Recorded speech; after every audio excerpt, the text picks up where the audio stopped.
The biting winter wind whipped through the narrow street, carrying flurries of snow that clung to my Lin's tattered shawl. Christmas was only a few weeks away, but the festive cheer felt like a cruel joke.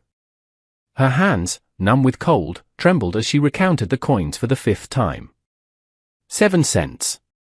It was all that separated her 4-year-old daughter, and from the starvation that was already claiming her. The little girl lay limp in her arms, a feather lightweight against her own hollow-out frame. 5 days without food had stolen the life from Amai's cheeks and the strength from her body.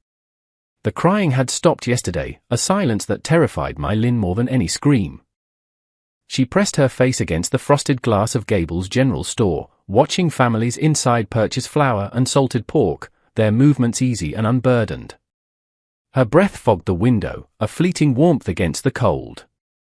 A prayer, worn thin from constant repetition since her husband's death in the mine collapse 3 months prior, escaped her lips. Please, just help me feed my baby. The mining company had evicted them the day after the funeral, declaring the shack was for working families.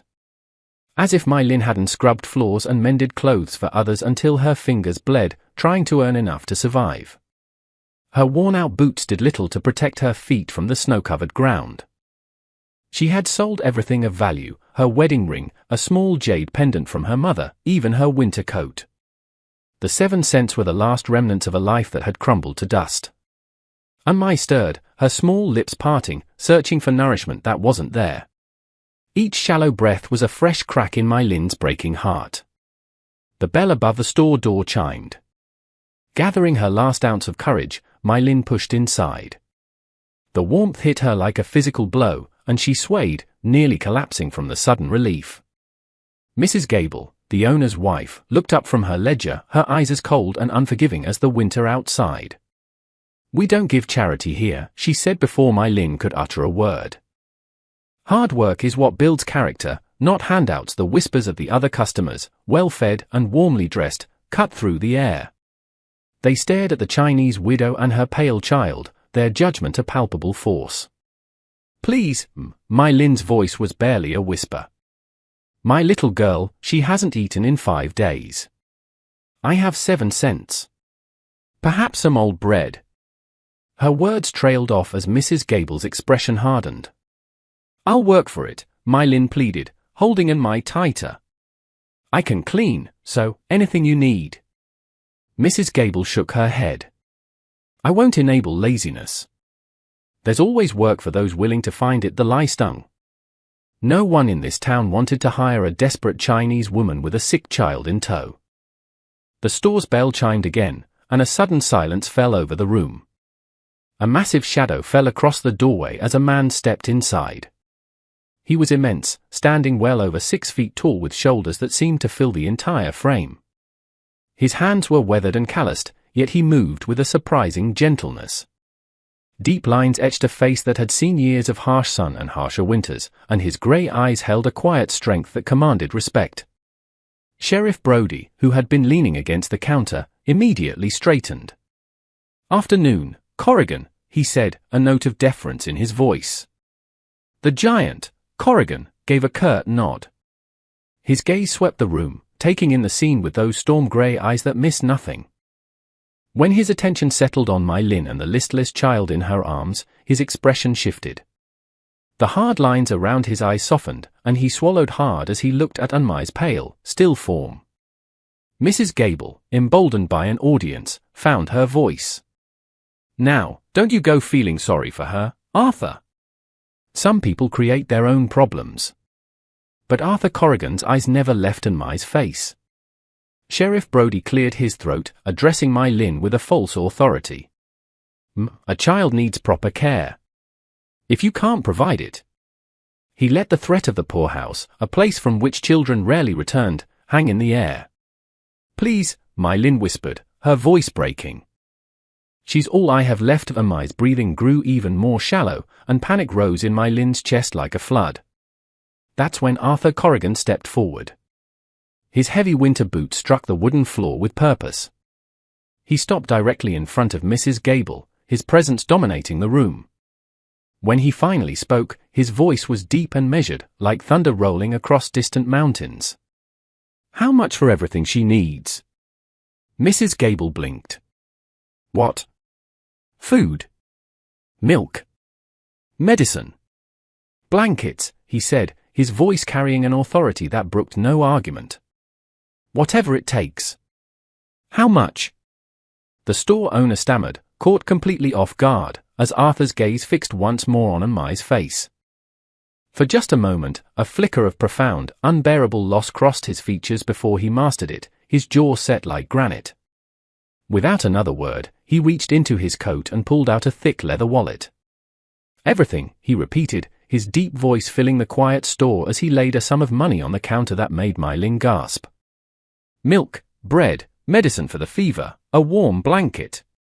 Whatever a child needs. He counted out the bills, far more than necessary. And don't you dare shortchange her. Mrs. Gable's face flushed with indignation, but she didn't argue.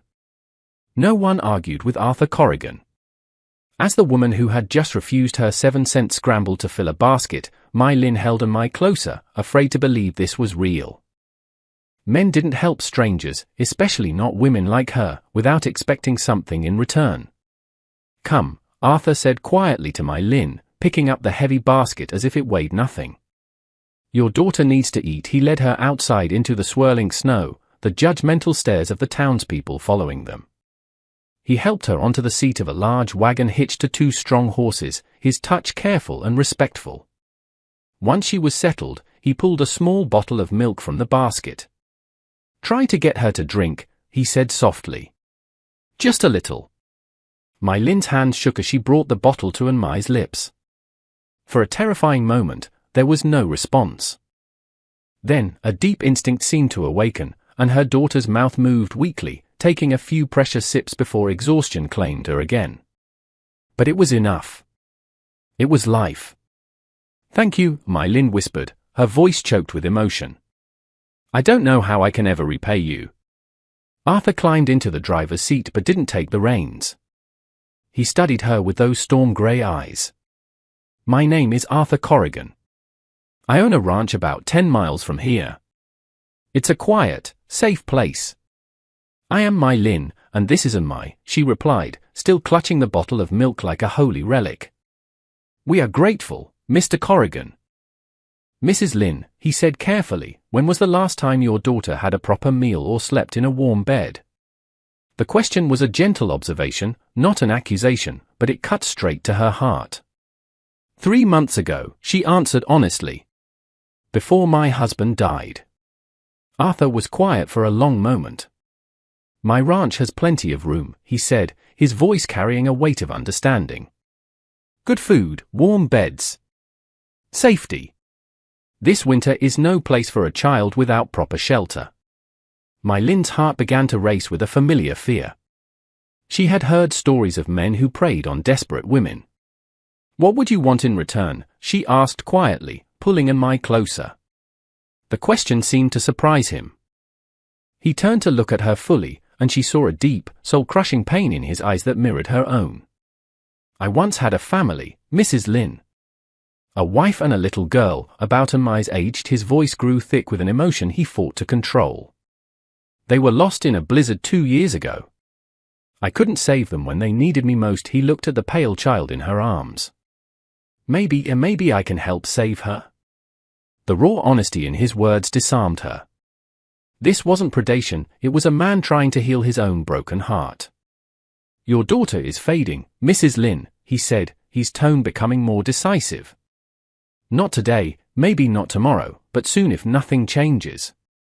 My ranch can change that. Just then, Mai stirred, and for the first time in days, she opened her eyes. They were weak, but they were open. Everything logical told Mai Lin to be afraid. But as she looked at her daughter's face, seeing the first spark of life she'd witnessed in days, she knew the greatest danger wasn't trusting this stranger. The greatest danger was doing nothing at all. As they sat in the wagon, surrounded by more food than she had seen in months, Mai Lin felt something she hadn't dared to feel since the mine collapsed and took her husband. She felt a fragile, but unmistakably real, sense of hope. The decision came easier than she expected.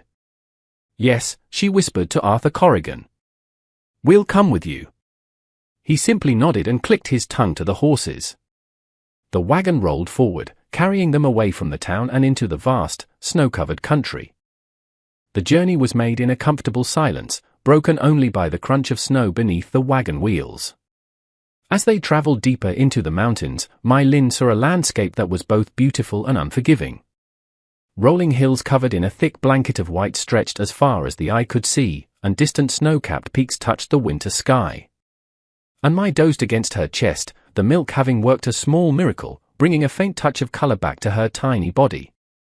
After nearly 2 hours, Arthur pointed ahead to a valley nestled between two hills. "Home," he said simply.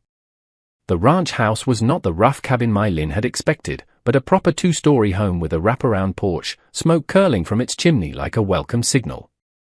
Yet, as they drew closer, she noticed details that spoke of a deep and lingering sadness. In the front yard, nearly buried in a snowdrift, sat a small wooden swing, its ropes frayed. On the porch stood a child's rocking horse, its paint peeling, waiting for a rider who would never return. "I couldn't bring myself to put them away," Arthur said quietly, his jaw tight. "Clara, my wife, she always said a house should look lived in." He helped her down from the wagon with that same careful gentleness and led her inside. The house was clean and well-maintained, but it felt frozen in time. In the kitchen, a small table was set for 3, the plates covered in a thin layer of dust. On a shelf, children's books were stacked neatly. Above the fireplace, a family portrait made Mai Lin's heart ache. A woman with kind eyes and a gentle smile held a little girl who looked to be about 5. She had her father's grey eyes and her mother's smile. Behind them stood Arthur, his face filled with a happiness that was now completely gone. "Clara and Lily," he said softly, his voice heavy with a guilt that time had not eased. Mai Lin shifted Mai in her arms. "I'm sorry," she said. There were no words for that kind of pain, but she understood the sudden, devastating loss of a world. That evening, Arthur prepared a simple meal of stew and fresh bread. And Mai managed to eat a few spoonfuls of broth and, for the first time in what felt like an eternity, she spoke. "It's good, Mama," she whispered, her voice bringing tears to Mai Lin's eyes. Later, as Mai dozed by the fire, Arthur sat down with a piece of wood and a small knife. His massive, calloused fingers worked with surprising delicacy, and slowly, the shape of a doll began to emerge.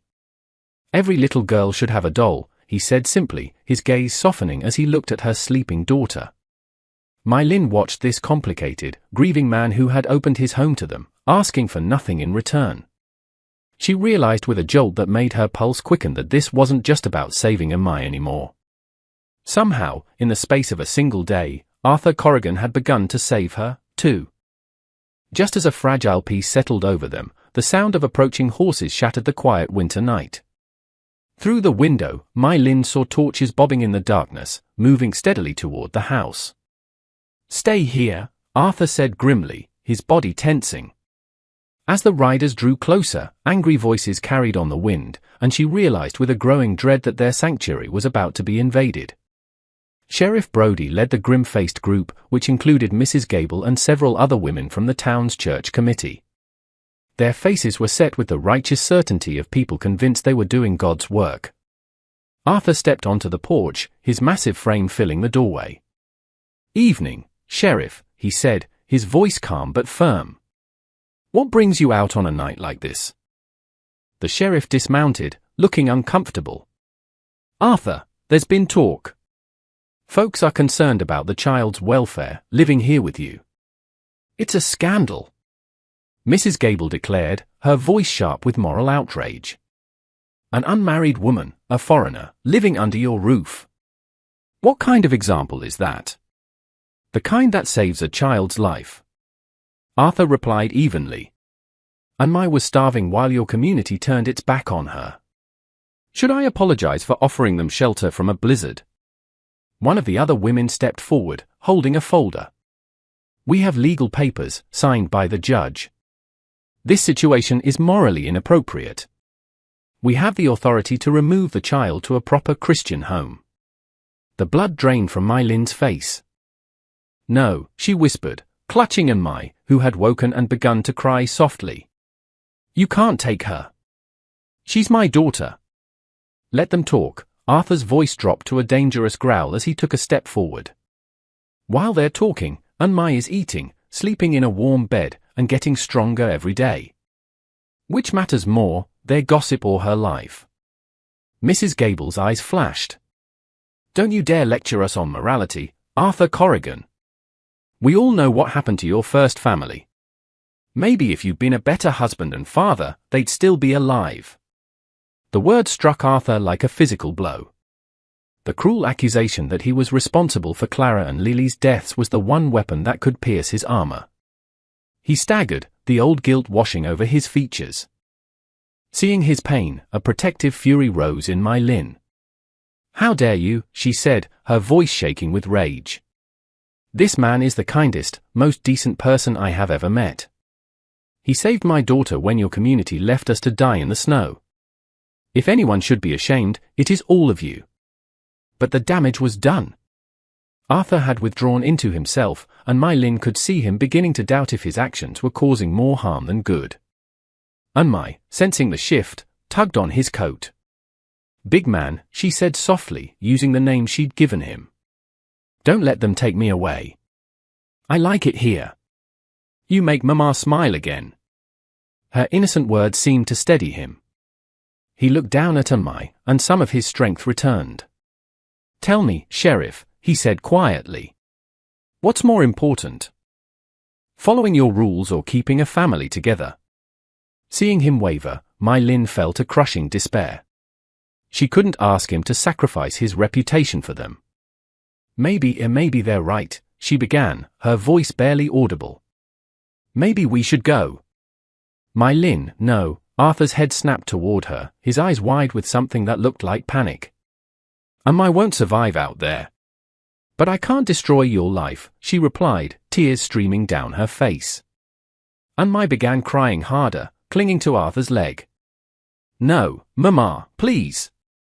Big man, don't let them take us. Her desperate plea seemed to break something in Arthur. He knelt, his weathered hands gentle as he wiped her tears. Then he stood, his full height towering over everyone. When he spoke, his voice carried across the night with the authority of a man who had finally found something worth fighting for. Sheriff, he said clearly, I appreciate your concern. But I have something to tell you, and the entire town. He paused, looking directly at Mai Lin with a fierce determination she had never seen before. He took her hand in his massive, gentle grip. Mai Lin isn't my charity case. She's going to be my wife. The words hung in the frigid night air, silencing the whispers and shocked gasps. Ethan, Mai Lin whispered, searching his face in the flickering torchlight, what are you doing? I need to talk to you, he said, his voice meant only for her.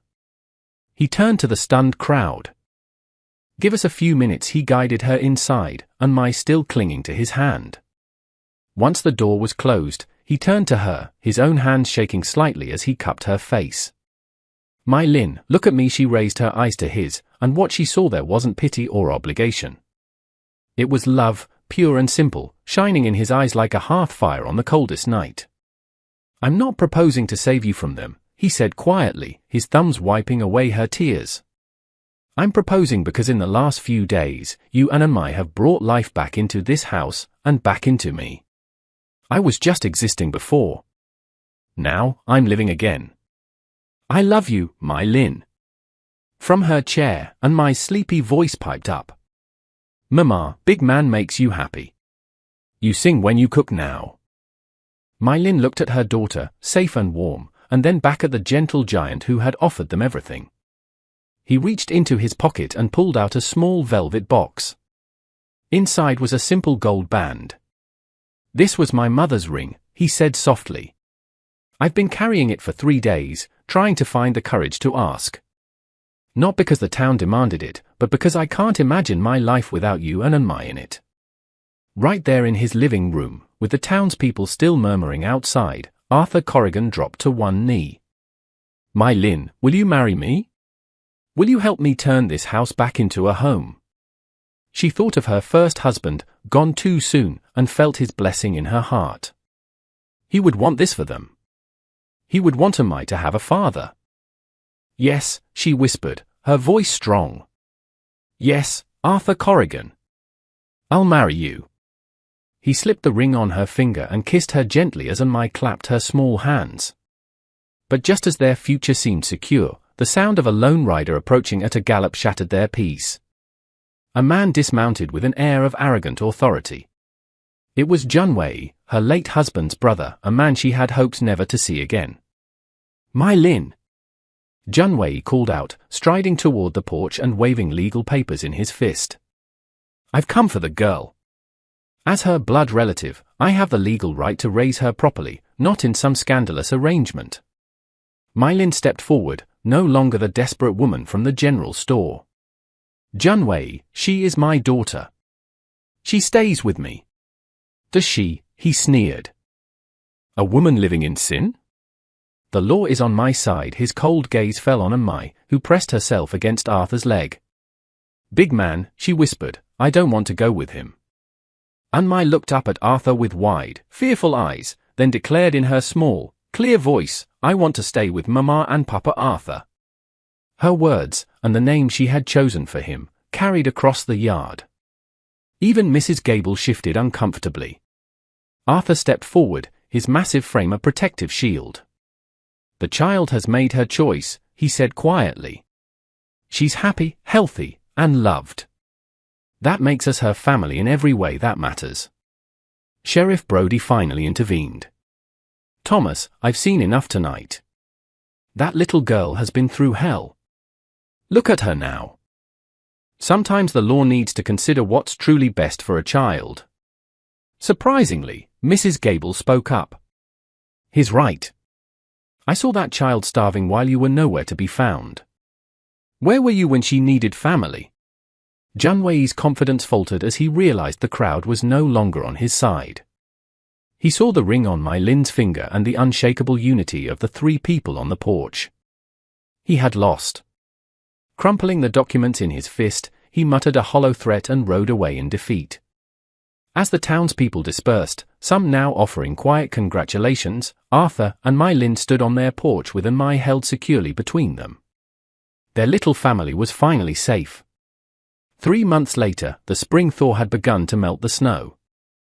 My Lin stood at the kitchen window, her hand resting on her gently swelling belly, and watched Arthur teach Mai to ride a small pony.